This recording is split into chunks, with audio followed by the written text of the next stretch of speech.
Aha, girən yenə bizə girdi. Xəbəriniz var?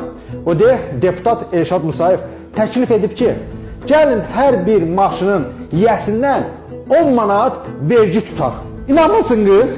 Eşidin, eşidin görün.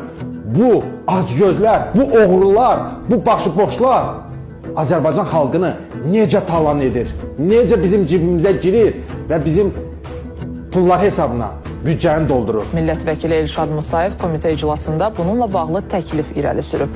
O, hər avtomobilə görə müəyyən məbləğin yığılması ilə büdcənin formalaşdırılmasının mümkün olduğunu dilə gətirib. Misal üçün, bir bələdiyyədə 30 min avtomobil var ərazisində, biləcəyinin. Buna imkan verək biz, bu qanun vericisi dəyişirək. Hər avtomobildən ilə 10 manat əmlak vergisi götürsün. Bu edir 300 min manat. Mən taksi yol bilirəm. 10 manat tapanda sən bilirəm ki, mən çörəyə aparacağım evə. Damat avtomobilinə zordan bağırıb, vergi hardan ödəsin? Zaten ödəyirik də, təqsimat eləyirik, bursun eləyirik. Eşitdinizmi? Hər bir maşından 10 manat pul tutulacaq. Əcəb işə düşmüşük. Mən həmişə demişəm ki, bu Milli Məclisdə millətin vəkilləri yox, millətin düşmənləri oturub.